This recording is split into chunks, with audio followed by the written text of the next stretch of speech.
Hey, what's going on, guys? It's Jack. Back again to bring you our Resto Druid challenge where I use no add-ons except for details, the default starter build, and a fresh character without any sort of connections to my Raider.io profile, and I take it from 0 to hero. In this video, we hit our goal, and we actually ended up getting to 2,500 with this build. We had some pretty grueling experiences, I would say, going through Incorporeal Week, just to have some moments where the default starter build's not greatly suited for all of the affixes that you have to deal with. Notably, I did not have Hibernate in this build, and it made it really difficult to deal with Incorporeal. Please, crowd control! I can't. Ugh. Nobody's dealing with the affix because you basically have to cast 2 cyclones to fully shut down the mob, and nobody else can tack on their crowd control onto yours while cyclone is affecting the mob, and so it's basically up to you. It also pissed off a lot of my team members because I wasn't hibernating them because I couldn't talent into hibernate. And sometimes when I was getting no affix help whatsoever, I had to bounce cyclones between targets and hope for the best. The default build also does not have Groviardians, and so as keys have been increasing and as I was working to get some 20s done as well to help get my score to that 2,500 mark, there got to be some pretty strenuous healer checks, and I think I'm still around 470-ish at the time that I ended up hitting the 2,500 mark. I think it was like 470, 471. And so there's a lot of moments where people standing and everything, not using defensives, tacking on more healer difficulty for a spec that I only had maybe 2 or 3 days worth of playtime at max level. And I'm playing a build that has no synergy whatsoever with the tier set bonuses that I had on hand. So I didn't have too much of a choice but to life bloom the tank and only have 1 life bloom, spread around rejuves to everybody and almost be maintaining them all the time, leaning on wild growth, mashing regrowths into people. I was also running Incarn as part of the default build, which felt like such a heavy cooldown that, oh my god, there's damage. Okay, I have something to deal with this. Oh, I don't have a cooldown now. It doesn't feel great. I was running with things like Trank and Flourish, both of which felt like really meager cooldowns, to the point where I'm spreading around as many layers of hots as I can, flourishing them just so that my further regrowths are going to be even more powerful, and making it just pretty damn difficult in the process.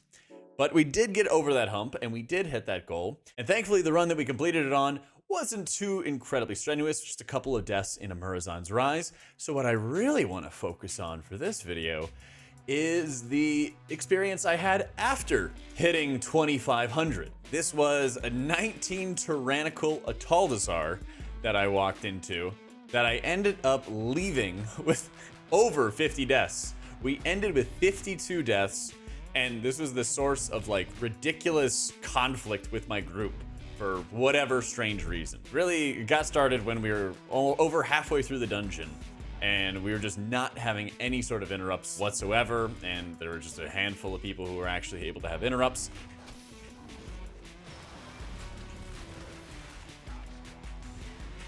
Yeah. Later. I think I could heal that if anyone would interrupt. We had some insane routing where we went to Volcal, and then we were working to make our way to Priestess. We cleared Priestess's room, and then we went down the hill as if we were going left side from the beginning, and then started back clearing to go after the Colossi and all the Zandalari troll mobs.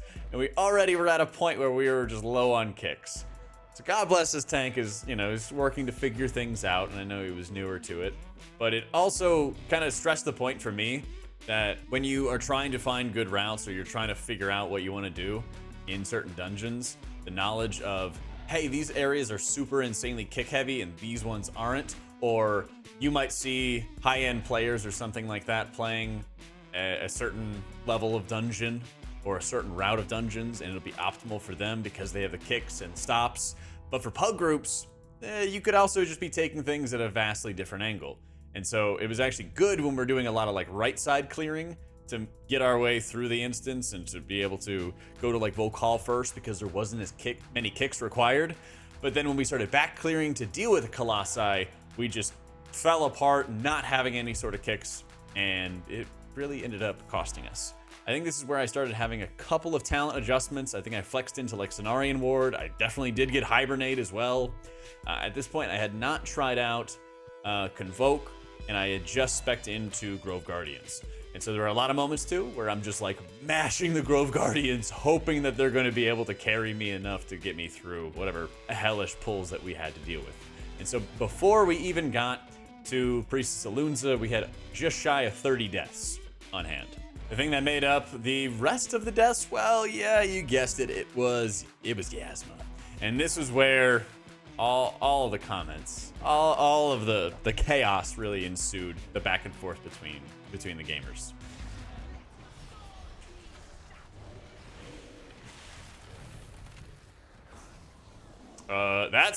Yeah, we're dead. Good night. That took like 5 seconds. Yeah. Alright. Boop.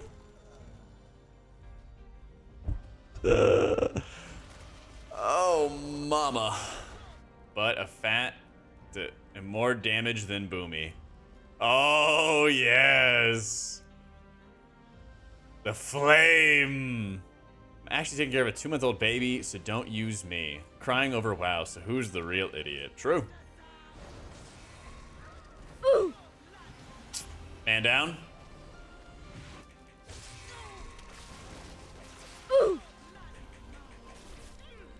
Oh, he died. He's like, was that me? I don't think that was me. Oh, I love it. I love it. Come on, you bots. I'm the daddy. Oh, his boy's walking in. Woo!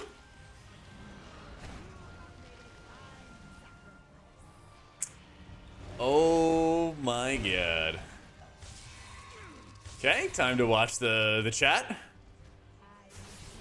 Ah, yes.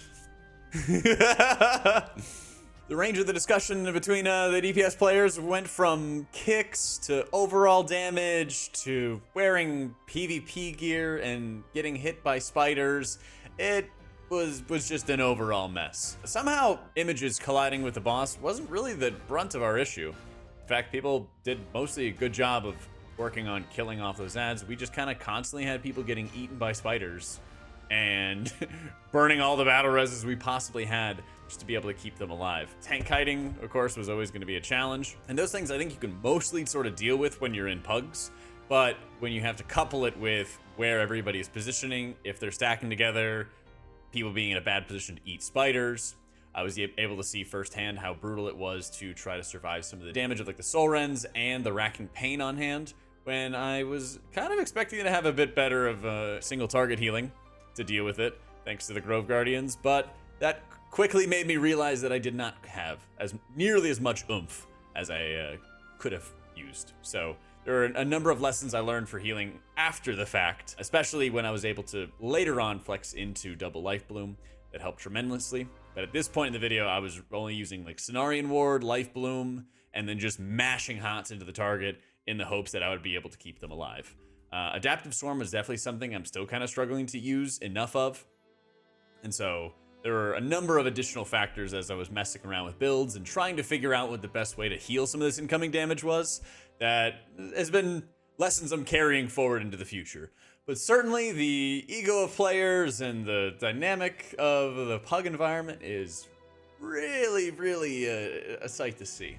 In the end, we did complete the dungeon, grabbed a whole bunch of deaths along the way, and that was one of my first failed dungeons after hitting our 2500. Our goals going forward are going to be to continue to pugging to 3K, making our own talent adjustments. We're also going to have a name change coming in for our character so we can stay incognito as we're going forward, and continuing on as long as we find it fun. I never want like the challenge to be so debilitating that I just hate life while playing it. And so we're kind of making our own adjustments. And what I really want to focus on more is how I can build a minimalist UI with few add-ons and low impact add-ons, and also be able to see which add-ons are absolutely mandatory for being able to push higher keys and which are a little bit more fluff or could be replaced by the base UI.